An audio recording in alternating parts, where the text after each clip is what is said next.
আজ আমরা যাচ্ছি পুরুলিয়া বই কিনতে। হ্যালো, এখন আমরা ফরেস্টে আছি, বাসের অপেক্ষা করছি। তো কোনো গাড়ি না আসার কারণে আমরা এখন বাইকে যাব চাষ রোড পর্যন্ত। তো তোমরা এখন দেখতে পাচ্ছ আমরা চাষ রোডের দিকে যাচ্ছি। তো বন্ধুরা তোমরা দেখতে পাচ্ছ আমরা চাষ রোড বাস ধরে নিয়ে এখন পুরুলিয়ার দিকে যাচ্ছি। তো এখন পুরুলিয়া যেয়ে দেখা হবে তোমাদের সঙ্গে।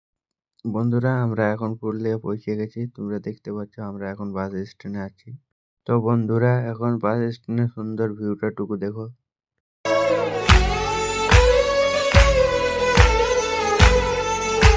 তো আমরা এখন বই কিনতে যাচ্ছি বুক এজেন্সি।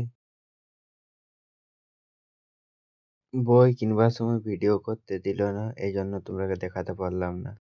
তো তোমরা দেখতে পাচ্ছ এখানে পুলিশ কাকুটা নিজের কাজ করছে। এখানে পুরুলিয়ার সব থেকে বড় ঘড়িটা আছে, তোমরা দেখতে পাচ্ছ। বই কিনাকিনি শেষ করে এখন সবজি মার্কেট দিকে তবু ঘুরতে এসেছি।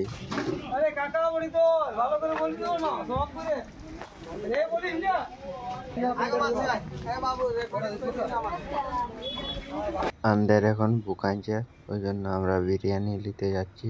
তো তোমরা দেখতে পাচ্ছ আমরা চলে এসেছি বিরিয়ানির দোকানে। তো আমরা প্যাক করতে বলে দিয়েছি, কারণ এখানে বসে খাওয়ার জায়গা নেই আর অপেক্ষা করতে বলতেছিল, তার জন্য প্যাক করে বাড়ি নিয়ে এলাম। তো এখন আমরা গাড়ি চেপে এসেছি, ঘর যাচ্ছি। তোমাদের সঙ্গে পরে দেখা হবে। তো তোমরা দেখতে পাচ্ছ আমরা এখন বিরিয়ানি খাবো। তো এখানটায় ব্লগটা শেষ করলাম।